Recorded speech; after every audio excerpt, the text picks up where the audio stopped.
Hello बच्चों, आप सबका स्वागत है धनी सर फिजिक्स क्लास में।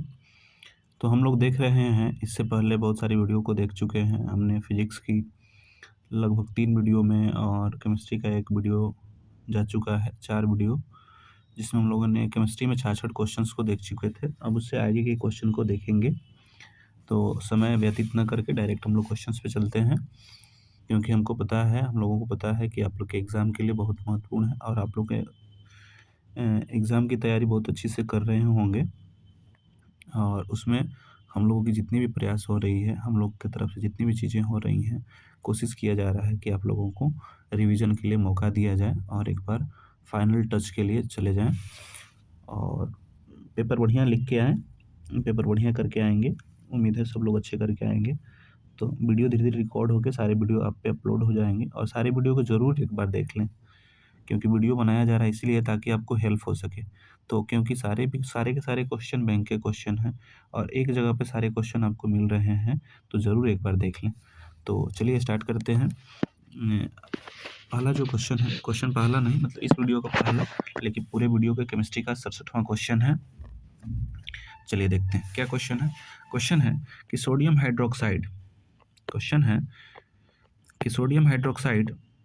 हाइड्रोक्साइड जिंक से अभिक्रिया करता है तो कौन सा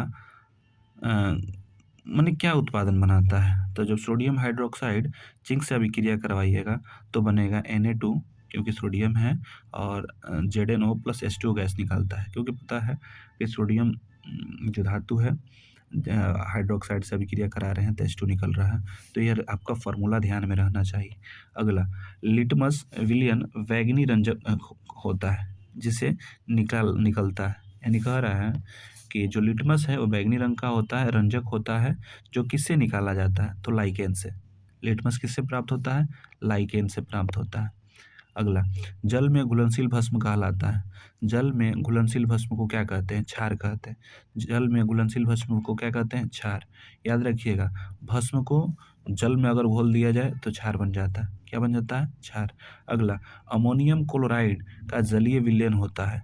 अमोनियम क्लोराइड का जो जलीय विलयन होता है अम्लीय होता है। अमोनियम क्लोराइड को जल में डालने से अम्लीय प्राप्त होता है। बैट्रियम सल्फ्यूरिक अम्ल को, इसे अम्लों के राजा के नाम से भी जाना जाता है। तो बैट्री अम्ल को H2SO4। शांत लौंग तेल किस प्रकार का सूचक है। सूचक में पढ़ रहे थे ना, प्राकृतिक सूचक, गंधीय सूचक और कृत्रिम सूचक थे। तो गंधीय सूचक में आपके क्या थे, एक साधारण लौंग था, तेल था, और एक वेनिला था ना जो सूंघ के हमको बताते थे, और दूसरा एक प्याज का रस था। तो इन सारों कुछ चीज़ों को जरूर देख कर जाएंगे कि अम्ल में कौन कैसा गंध देता है, क्षार में कौन कैसा गंध देता है। तो कम से कम गंधीय सूचक, प्राकृतिक सूचक, इनको जरूर एक बार देख लेंगे। तो सांद्र लौंग का तेल किस प्रकार का सूचक है, गंधीय सूचक। कोई घोल नीले लिटमस को लाल कर दे, तो नीला को लाल कौन करता है, तो नीला के लाल करने के लिए, नीला को लाल कौन करता है, नीला को लाल कर देता है उसको हम क्षार कहते हैं। लाल को नीला करेगा अनिल होता है ना जी। अम्ल जो है नीले लिटमस पत्र को लाल कर देता है, अम्ल जो है नीला लिटमस पत्र को लाल कर देगा तो अम्ल होगा। तो नीले लिटमस को लाल कर देता है तो अम्ल होना चाहिए, और अम्ल का मान 7 से कम या अधिक नहीं, यहाँ क्या होना चाहिए, 7 से कम।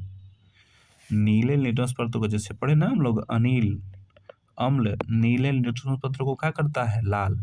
तो नीला को लाल करता है तो उसको अम्ल कहते हैं, और अम्ल का मान 7 से क्या होता है, कम होता है। पीएच मान यहाँ 7 से अधिक नहीं, कम होना चाहिए। अम्लीय वर्षा 5.6 से कम को अम्लीय वर्षा कहते हैं। सिरका कौन सा अम्ल, सिरका में एसिटिक अम्ल, सिरका में कौन सा अम्ल, सिटिक अम्ल, एसिटिक अम्ल। और इससे पहले हम लोग कई अम्लों का नाम पढ़ चुके थे। आपको बताना है कि संतरा में कौन सा अम्ल होता है, कमेंट बॉक्स में करें। और इमली में कौन सा अम्ल होता है, फिर हमने पढ़ा दही में कौन सा अम्ल होता है। इन सारे अम्लों को आप लिखकर कमेंट बॉक्स में ज़रूर कमेंट करें। अगला, चींटी के डंक में कौन सा अम्ल पाया जाता है, मेथनोइक अम्ल। चींटी के डंक में मेथनोइक अम्ल। मधुमक्खी के डंक एक अमृत छोड़ता है जिसके कारण दर्द एवं जलन होता है। तो क्योंकि चींटी हो, मधुमक्खी हो, उनके डंक में कौन सा अम्ल होता है, मेथनोइक अम्ल होता है। कौन सा अम्ल होता है, मेथनोइक अम्ल होता है, जिसे परपराने लगता है या जलन सी महसूस होने लगती है। किसके कारण से अम्लीय वर्षा होती है, किसके कारण से अम्लीय वर्षा होती है? किसके कारण से अम्लीय वर्षा होती है? ये भी बात ध्यान रखना है कि किसके कारण से अम्लीय वर्षा होती है। तो अम्लीय वर्षा SO2 के कारण से। किसके कारण से? SO2 के कारण से। टूथपेस्ट कैसा होता है? टूथपेस्ट कैसा होता है? टूथपेस्ट कैसा होता है? तो टूथपेस्ट क्षारीय होता है, क्योंकि आपके दांत पे अम्लीय जमा रहता है तो क्षारीय होता है। टूथपेस्ट कैसा होता है? क्षारीय होता है। अम्लीय विलयन का पीएच मान, अम्लीय विलयन का पीएच मान होता है 7 से कम, क्षार का 7 से अधिक, उदासीन का 7, शुद्ध जल का पीएच मान 7 होता है। हमारे शरीर का पीएच कितने परास के बीच होता है? तो 7 से 7.8 के बीच होता है। कोई विलयन लाल लिटमस पत्र को नीला कर देता है, लाल से नीला, तो कौन होगा? क्षार। क्षार का क्या होता है? 7 से अधिक। मिल्क ऑफ मैग्नीशिया का पीएच मान क्या होता है? तो 10.5। मिल्क ऑफ मैग्नीशिया का क्या होता है? 10.5 होता है। दही में कौन सा अम्ल पाया जाता है? लैक्टिक अम्ल। दही में लैक्टिक अम्ल। OH क्रियाशील मूलक है किसके? एल्कोहल के। OH किसके क्रियाशील मूलक हैं? एल्कोहल के होते हैं। किसके हैं? एल्कोहल के। अगले क्वेश्चन की ओर बढ़ते हैं। अगला क्वेश्चन, O क्रियाशील मूलक किसके? ईथर के। OH एल्कोहल के, O ईथर के। CO किसका है? C है कार्बोनिल, या इसी को कीटोन समूह कहते हैं। OH किसका था? एल्कोहल का। O किसका? ईथर का। CO किसका है?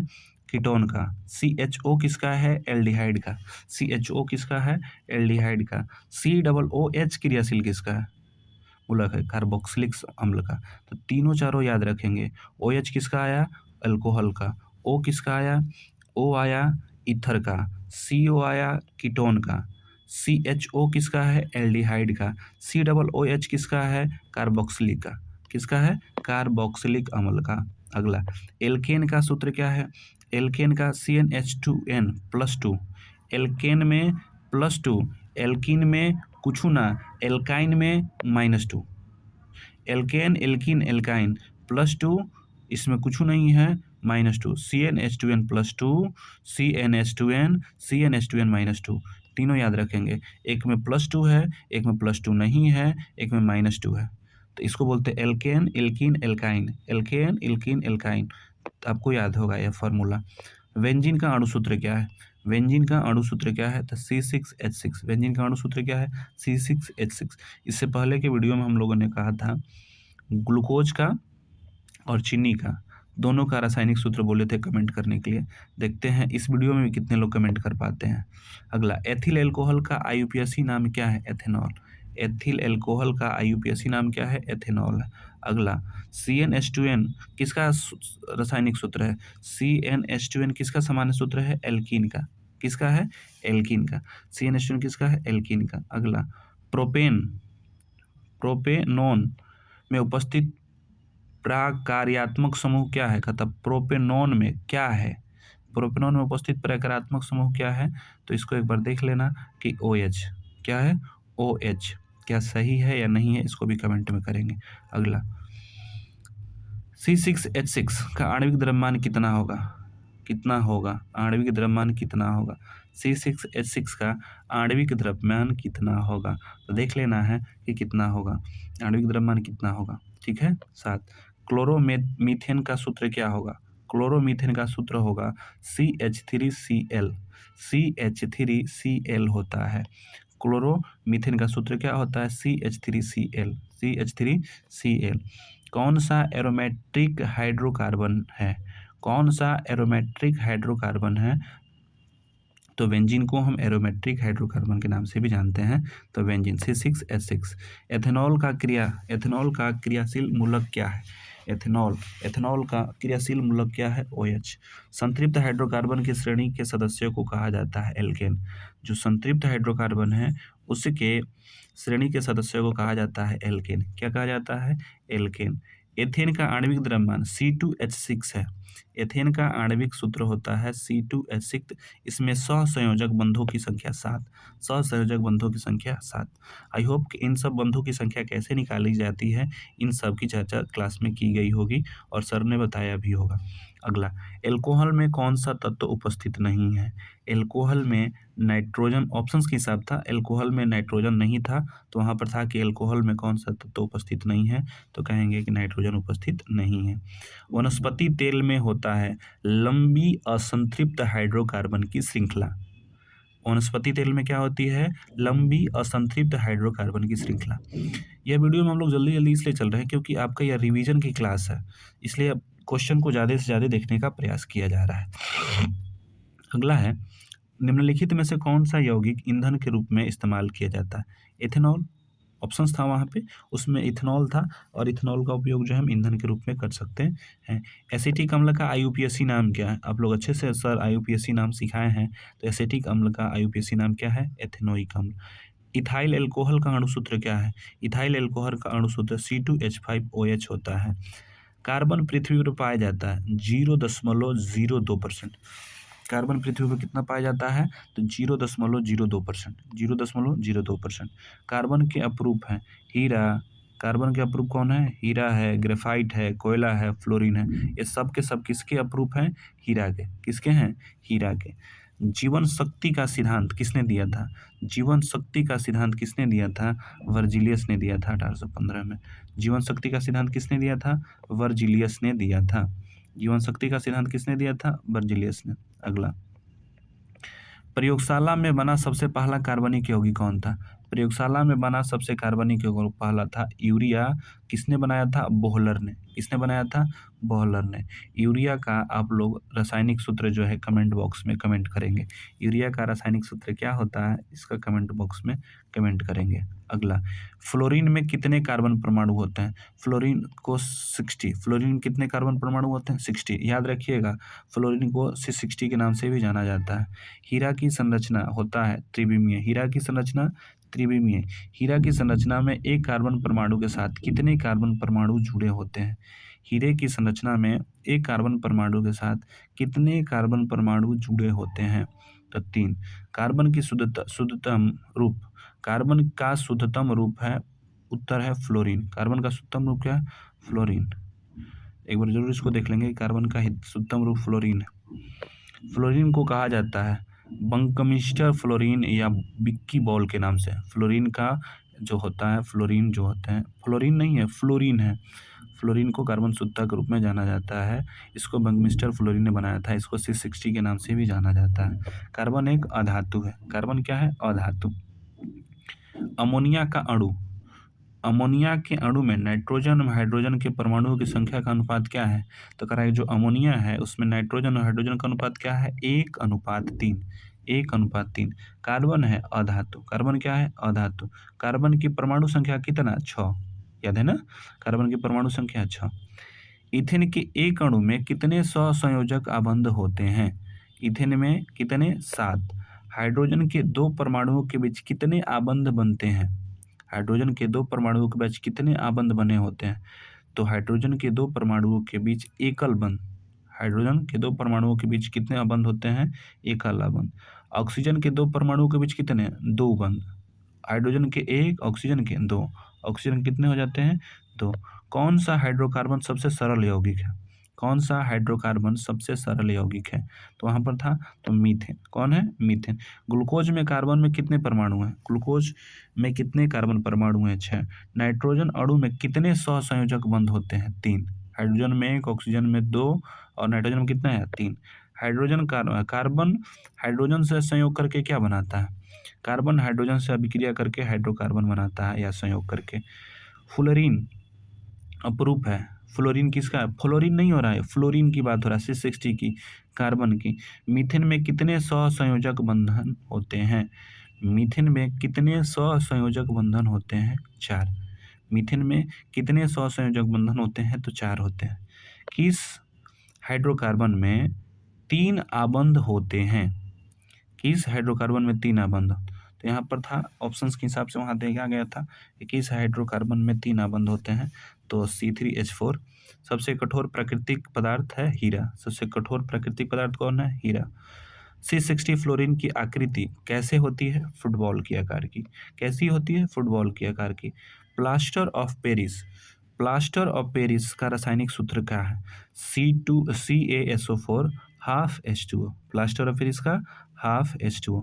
धोबिया सोडा धोबिया सोडा धोबिया सोडा का रासायनिक सूत्र क्या है? धोबिया सोडा का रासायनिक सूत्र क्या है? सब लोग कमेंट बॉक्स में कमेंट करिए कि क्या है धोबिया सोडा का रासायनिक सूत्र क्या है? धोबिया सोडा का रासायनिक सूत्र क्या है? तो Na2CO3 10H2O, Na2CO3 10H2O। K2SO4 क्या है? एक लवण है। क्या है? लवण है। किस रासायनिक यौगिक को गर्म करने पर प्लास्टर ऑफ पेरिस प्राप्त किया जाता है? तो प्लास्टर ऑफ पेरिस प्राप्त किया जा सकता है चूना पत्थर को। देख लेना यहाँ पर क्वेश्चन थोड़ा सा कि किस रासायनिक यौगिक को गर्म करने में प्लास्टर ऑफ पेरिस प्राप्त किया जाता है। इस क्वेश्चन को थोड़ा सा देखिएगा। तो जो यहाँ पर क्वेश्चन है कि किस रासायनिक यौगिक को गर्म करने में प्लास्टर ऑफ पेरिस प्राप्त होता है, तो इसका आंसर जिप्सम होना चाहिए। क्या होना चाहिए? जिप्सम। यहाँ पर जिप्सम सही आंसर इसका जिप्सम लिख लेंगे। चूना पत्थर थोड़ा सा और लग रहा है, चूना पत्थर नहीं यहाँ पर लिखेंगे, यहाँ पर क्या लिखेंगे? जिप्सम। कैल्शियम सल्फेट उसको बोलते हैं डाईहाइड्रेट, कैल्शियम सल्फेट डाईहाइड्रेट के नाम से भी जानते हैं उसको, या वहाँ पर जिप्सम लिखेंगे। क्या लिखेंगे? जिप्सम। ये चीज़ें छोड़ देंगे इसको। संगमरमर का रासायनिक सूत्र क्या है? तो CaCO3, इसको कैल्शियम कार्बोनेट के नाम से भी जानते हैं। नीला थोथा का रासायनिक सूत्र क्या है? CaSO4 5H2O, 5H2O। 40 नंबर है। चीनी का रासायनिक सूत्र क्या है? चीनी का रासायनिक सूत्र क्या है? तो चीनी का रासायनिक सूत्र है C12H22O11, C12H22O11। अगला क्वेश्चन है, सोडियम क्लोराइड का जलीय विलयन से विद्युत धारा प्रवाहित करने पर, सोडियम क्लोराइड है उसके जलीय विलयन से जब विद्युत धारा प्रवाहित करते हैं तो यह वियोजित होकर सोडियम हाइड्रोक्साइड बनाता है। इस प्रक्रिया को क्या कहते हैं? इस प्रक्रिया को क्लोरोक्षार अभिक्रिया के नाम से जानते हैं। अगला, बेकिंग सोडा का रासायनिक सूत्र क्या है? NaHCO3। बेकिंग सोडा का NaHCO3। धुआं सोडा का Na2CO3 10H2O। धुआं सोडा का Na2CO3 10H2O, 10H2O। निम्नांकित में से कौन सा विजातीय यौगिक है? वहाँ ऑप्शंस था और उसमें से छांटना था, तो उस ऑप्शंस में से प्लास्टर ऑफ पेरिस अलग था। यह ऑप्शनल क्वेश्चन है। शैल चिकित्सक में टूटी हड्डियों को जोड़ने के लिए प्रयुक्त होने वाले रासायनिक का नाम क्या है? टूट गई प्लास्टर करने के लिए किसका प्रयोग किया जाता है? तो प्लास्टर ऑफ पेरिस का। अगला है आयोडीन युक्त नमक। आयोडीन युक्त नमक का formula NaCl plus Ki, potassium iodide, sodium chloride plus potassium iodide. अगला, प्लास्टर ऑफ पेरिस का रासायनिक सूत्र क्या है? कैल्शियम सल्फेट अर्धहाइड्रेट या सेमी हाइड्रेट के नाम से भी जाना जाता है। अगला है, कौन सी धातु कमरे के तापमान पर द्रव अवस्था में होता है? कौन सा धातु कमरे के तापमान पर द्रव अवस्था में होता है? तो पारा। कौन होता है? पारा। कौन सी अधातु कमरे के तापमान पर द्रव अधातु, धातु पारा, अधातु ब्रोमीन। कौन सी अधातु चमकीली होती है? आयोडीन। कौन सी अधातु क्या होती है? चमकीली होती है? आयोडीन। कौन सी अधातु विद्युत की सुचालक होती है? तो ग्रेफाइट। इन सारों को ध्यान रखना सबका। अधातु चमकीली में आयोडीन, अधातु जो सुचालक हो ग्रेफाइट, विद्युत का सबसे अच्छा चालक चांदी। विद्युत का सबसे अच्छा चालक कौन है? चांदी। और सबसे तन्य धातु कौन सी है? सोना। सबसे तन्य धातु कौन सी है? सोना। किस धातु पर वायु का प्रभाव नहीं पड़ता है? तो इसका आंसर आप लोग करेंगे कि किस धातु पर वायु का प्रभाव नहीं पड़ता है। तो जो सोना है या इत्यादि इत्यादि करके आता है, तो सोना, चांदी, प्लेटिनम, इन धातुओं पर, जिससे कौन सी धातु पर वायु का प्रभाव नहीं होता? तो सोना, चांदी, प्लेटिनम इत्यादि पर वायु का प्रभाव नहीं पड़ता है। तो इस वीडियो में इतना ही देखते हैं। अगले वीडियो में इससे आगे देखेंगे, जो क्वेश्चन बचे हुए हैं अगले वीडियो में देखेंगे। तो आई होप कि ये सारे क्वेश्चंस आपको 66 से लेके 154 तक क्वेश्चन हुआ। अगले वीडियो में कोशिश करेंगे कि जितने भी क्वेश्चन हैं अगले वीडियो में कवर कर लिया जाए। तो उम्मीद है कि ये वीडियो अच्छी हो रही होगी, आप लोग के लिए ज़्यादा हेल्प भी मिल रहा होगा, क्योंकि क्वेश्चन को हम लोग पढ़ते जा रहे हैं, क्वेश्चन को देखते जा रहे हैं, तो थोड़े थोड़े समय में ज़्यादा से ज़्यादा क्वेश्चन देख पा रहे हैं। तो आपको इससे फ़ायदा भी होगी, और जो पीछे के बच्चे हैं जो अभी तैयारी कर रहे हैं, जिनको अगले साल एग्ज़ाम है, उनको भी इससे हेल्प मिलेगी। तो अगर वीडियो अच्छा लगा हो तो लाइक करें और शेयर करें, और कमेंट में लिखें कि कैसा वीडियो लग रहा है। तो आज के लिए इतना ही रखते हैं। तब तक के लिए धन्यवाद।